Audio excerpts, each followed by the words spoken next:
Hello दोस्तों, अष्ट stock prediction में आपका स्वागत है। Good morning. आज है 23 अक्टूबर 2024 बुधवार का दिन। प्री मार्केट रिपोर्ट में प्रस्तुत कर रहा हूँ। सुबह के लगभग 7 बजे है। शुरू करने से पहले चैनल के डिस्क्रिप्शन बॉक्स में बिलो द टाइटल डिस्क्लेमर रखा है, इसको कृपया पढ़िए जानिए। एज पर डिस्क्लेमर, ये एजुकेशनल प्रोग्राम है। इसके तहत जो भी मैं बोल रहा हूँ ये मेरी पर्सनल राय है, मेरी खुद की राय है। आपके प्रॉफिट या लॉस, लाभ या हानि के लिए मैं और मेरा चैनल जिम्मेदार नहीं रहेंगे, रिस्पॉन्सिबल नहीं रहेंगे। ये प्लीज़ नोट करके रखिए। मेरा एस्ट्रो स्टॉक प्रेडिक्शन चैनल केवल और केवल सिर्फ और सिर्फ यूट्यूब पे ही अवेलेबल है, बाकी कहीं भी नहीं, ये भी नोट करके रखिए। और किसी भी इन्वेस्टमेंट या ट्रेडिंग के पहले शेयर मार्केट में आप किसी अच्छे फाइनेंशियल एडवाइजर से कंसल्ट कर सकते हैं, एडवाइस ले सकते हैं, ताकि आपको लॉस ना हो। चलिए दोस्तों, शुरू करेंगे। दोस्तों, हमारा मार्केट ख़त्म होने के बाद अमेरिकन मार्केट रात में अच्छा खासा गिरा था नीचे, लेकिन नीचे से अच्छी रिकवरी डाउ जोन्स में आ गई और लगभग फ्लैटिश क्लोज हो गया, फ्लैट टू नेगेटिव क्लोज हो गया, मात्र 7-10 पॉइंट माइनस में क्लोज हो गया। लेकिन आज सुबह संकेत खराब दे रहा है दोस्तों। अमेरिकन मार्केट आज सुबह लगभग 130 पॉइंट, 130 पॉइंट माइनस में चल रहा है अभी डाउ फ्यूचर। कितना? 130 पॉइंट माइनस में चल रहा है डाउ फ्यूचर। और हमारा जो गिफ्ट निफ्टी है वो मात्र 4 पॉइंट यानी 4 पॉइंट प्लस में दिखा रहा है। लेकिन जैसे कि आपको मालूम है, इसके ऊपर भरोसा करना मुमकिन ही नामुमकिन है, क्योंकि यह अभी अलग दिखाता है, ओपन होने के बाद अलग होता है और मार्केट कुछ अलग ही क्लोज होता है। तो गिफ्ट निफ्टी इसीलिए बनाया गया है कि ये संकेत देता है मार्केट में कि क्या हो सकता है, लेकिन 10 में से 7-8 बार ये रॉन्ग दिखाता है। ओके, ये सबको पता है। जापान का मार्केट फ्लैट टू पॉजिटिव चल रहा है अभी। एशियन मार्केट फ्लैटिश टाइप है। क्रूड ऑयल अच्छा खासा बढ़ा था, $76 तक गया था। $73 का लो लगाया था 2 दिन पहले का, और अभी $76 के आसपास है। मैंने आपको बोला अभी था कि क्रूड ऑयल अभी बढ़ सकता है हल्का सा, क्योंकि ऑलरेडी ओवरसोल्ड है। जब वो $72-73 के आसपास था, अभी से वो $76 के आसपास आ गया है। लेकिन क्रूड ऑयल में क्या है कि थोड़ा सा देखना है, क्योंकि ये $76 $75 के आसपास अभी घूम रहा है। ना ज़्यादा नीचे जा रहा है, ना ज़्यादा ऊपर जा रहा है। ये अगर 80 के ऊपर जाता है तो ब्रेकआउट मिलेगा, और ये 70 के नीचे, 70 नीचे गया तो ब्रेकडाउन मिलेगा। ये आप ध्यान में रखिए क्रूड ऑयल में। ऐसा मेरा अनुमान है, मुझे लग रहा है ऐसा। डॉलर इंडेक्स और 10 साल की बॉन्ड डील भी काफ़ी बड़ी है दोस्तों अमेरिकन मार्केट में। डॉलर इंडेक्स अभी 104 के पास, और 10 साल की बॉन्ड डील अमेरिकन मार्केट की 4.22 के पास है, जो 4 के नीचे भी गई थी 1 महीने पहले। यानी लगातार अमेरिकन इकोनॉमी स्ट्रांग हो रही है, ये दिखा रही है दोस्तों। इसका मतलब दूसरा ये भी है कि अमेरिकन इकोनॉमी अगर स्ट्रांग हो रही है, इसके बावजूद कि रेट ऑफ इंटरेस्ट सिर्फ एक बार कट हुआ है, और फेड के चेयरमैन ने बोला था अमेरिका में कि रेट ऑफ इंटरेस्ट वो पीरियोडिकली कम करेंगे। अभी माना ये जा रहा है कि अमेरिकन मार्केट में इकोनॉमी इतनी स्ट्रांग है, तो रेट ऑफ इंटरेस्ट घटाने का क्या मतलब है। आने वाले दिनों में रेट ऑफ इंटरेस्ट कम घटेंगे या नहीं घटेंगे, ऐसा बोला जा रहा है। और ये एक थोड़ा सा निगेटिव इम्पैक्ट अमेरिकन मार्केट पे अभी डाल रहा है। लेकिन बोलते हैं ना, कुछ बहाना चाहिए प्रॉफिट बुकिंग का, क्योंकि अमेरिकन मार्केट लगातार बढ़ रहे, अमेरिकन मार्केट इसलिए गिर रहे। बाकी कोई निगेटिव न्यूज़ नहीं है। ईरान इसराइल के बीच में भी कोई निगेटिव न्यूज़ नहीं है। अभी आज कोफोर्ज का एक रिजल्ट आया है। कोफोर्ज जो आईटी का स्टॉक्स है, अच्छे रिजल्ट्स आए दोस्तों, और काफ़ी गिरा है पिछले 2-3 दिनों में। 5-7-8% का फॉल दिखाई दिया है 2-3 दिनों में। पिछले 7300 का एक टॉप लगाया था उसने लगभग, और अभी 6700 के आसपास है।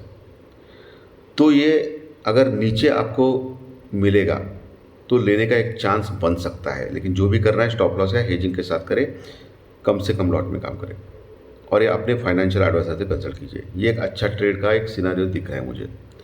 लेकिन जनरली क्या होता है कि दूसरे दिन अगर ट्रेड करते हैं रिजल्ट के बाद, तो उस स्टॉक में जो पोजीशंस होती है लॉन्ग साइड में या शॉर्ट साइड में, वैसा वो एक्ट करता है, और 2 दिन के बाद वो रियली रिजल्ट अगर अच्छे रहे तो अच्छा ऊपर जाता है।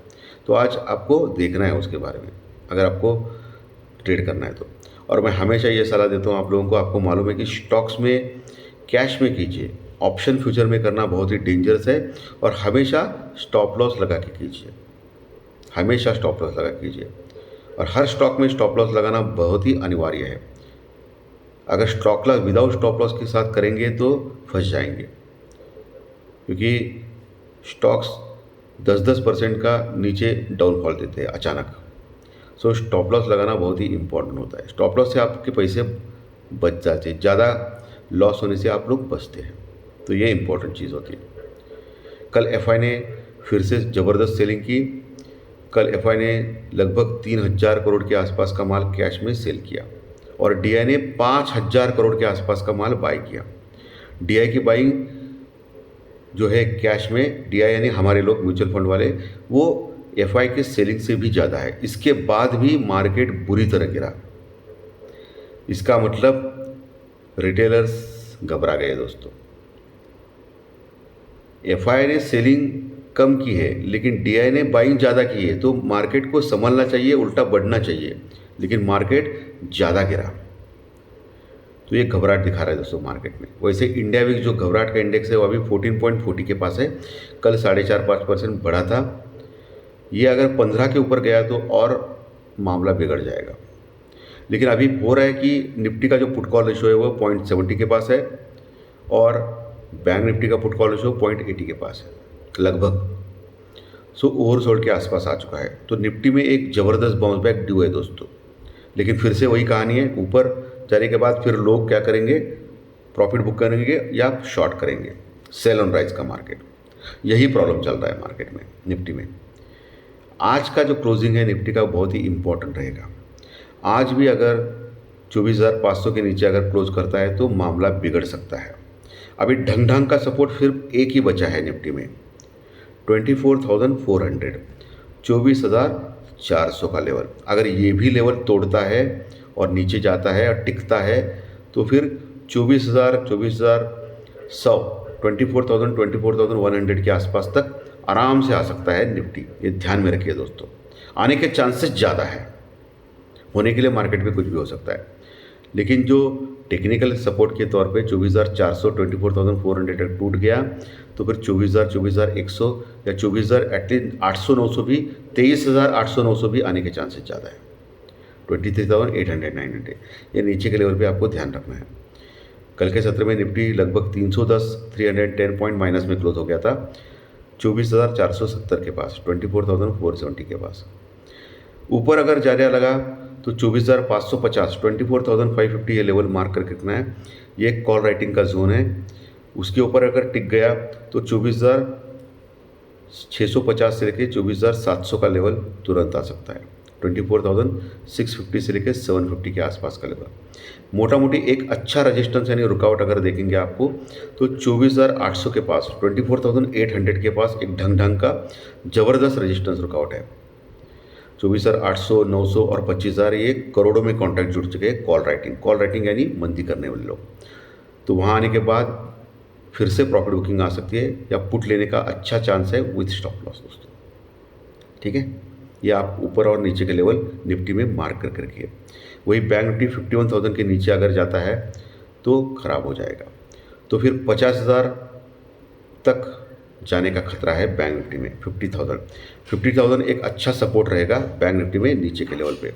तो वो एक सपोर्ट के तौर पे आपको ध्यान में रखना है जहाँ अच्छी पुट राइटिंग है। ऊपर के लेवल में 52,500, 52,500 एक अच्छा रजिस्टेंस रुकावट का लेवल रह सकता है आज के दिन में बैंक निफ्टी में। उसके ऊपर निकल गया तो 52,800 और 53,000, 53,000 का लेवल ज़बरदस्त क्रुशल है बैंक निफ्टी में। 53,000 के लेवल के ऊपर अगर जाता है बैंक निफ्टी इतने ख़राब मार्केट में भी तो फिर बुल रन में आएगा, ये ध्यान में रखिए। ओके, लेकिन मोटा मोटी मैं मान रहा हूँ सबसे इम्पोर्टेंट सपोर्ट जो है वो 50,000, 50,500 है और ऊपर आपको 52,000 के पास ज़बरदस्त रजिस्टेंस रुकावट है। क्योंकि अभी क्लोजिंग कहाँ हो गई है बैंक निफ्टी में 51,250, 60 के पास, 51,260 के पास, लगभग 705, 705 पॉइंट माइनस में क्लोज हो गया था बैंक निफ्टी 51,260 के पास, यानी 51,260 के पास। 51,500 ये पहला रजिस्टेंस रुकावट है, उसके बाद 51,800 दूसरा रजिस्टेंस रुकावट और 52,000 52,000 ये बड़ा रेजिस्टेंस रुकआउट लेवल जहाँ अच्छी कॉल राइटिंग है।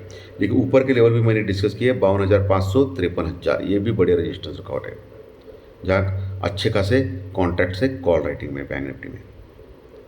ये आपको बैंक निफ्टी के लेवल्स आपको ध्यान में रखने हैं। हिंदुस्तान यूनिलीवर ये और एक एफएमसीजी स्टॉक है दोस्तों, जो पिछले कई दिनों से निरंतर लगातार गिर रहा है। लगभग 8 से 10% गिरा है ऊपर से। कुछ ही एक महीने पहले उसने 3,000 का लेवल पार किया था, 3,000 का लेवल अभी आ रहा है, अभी दिखाई दे रहा है 2700 के नीचे, 2,700 के नीचे, और आज उसका रिजल्ट है। तो मुझे लगता है कि थोड़ी शॉर्ट कवरिंग रैली उसमें आ सकती है हिंदुस्तान यूनिलीवर में। तो ये भी स्टॉक इंटरेस्टिंग लग रहा है मुझे। एफएमसीजी स्टॉक्स है ये दोस्तों, ये ध्यान में रखना है आपको। ये निफ्टी बैंक निफ्टी के लेवल्स मैंने क्लियरली आपको बोले हैं दोस्तों। सबसे इंपॉर्टेंट डीआई कंटिन्यूस ले रहा है, म्यूचुअल फंड का पैसा है, कंटिन्यूस ले रहा है, इसके बावजूद भी मार्केट गिर रहा है, ये थोड़ा चिंताजनक है। लेकिन डीआई का पैसा एग्जॉस्ट कभी ना कभी हो सकता है, ये डर है दोस्तों, क्योंकि लोग अभी म्यूचुअल फंड में डालने के लिए भी थोड़ा सा डर रहे हैं। म्यूचुअल फंड का पैसा भी थोड़ा धीमा पड़ता नज़र आ रहा है दोस्तों। एफआई की सेलिंग इतनी निरंतर है, इसके बाद भी एफआई की जो लॉन्ग पोजीशन है इंडेक्स में वो अभी भी 30% के आसपास है, 30%, यानी 30% अभी भी लॉन्ग है, इसके बाद भी मार्केट गिर रहा है।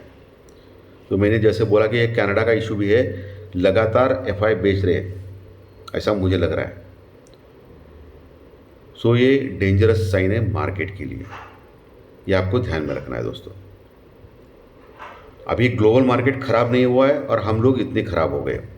जब ग्लोबल मार्केट रियली में ख़राब हो जाएंगे तो हम लोग 22,000 तक भी आ सकते हैं। सो आपको बहुत ही केयरफुली काम करना है। सो दोस्तों, आज का विशेष अच्छा लगा तो लाइक दबाइए, कमेंट बॉक्स में कमेंट लिखिए, और जो नए दर्शक पहली बार चैनल देख रहे हैं वो सब्सक्राइब का बटन जरूर दबाएं, ताकि आपको आने वाले सभी वीडियो सिर्फ और सिर्फ इसी चैनल के ऊपर, यूट्यूब के ऊपर जरूर देखने मिले। धन्यवाद। फिर मिलेंगे फाइनेंशियल एस्ट्रोलॉजी स्टॉक मार्केट का प्रेडिक्शन कार्यक्रम में शाम में। Thank you very much.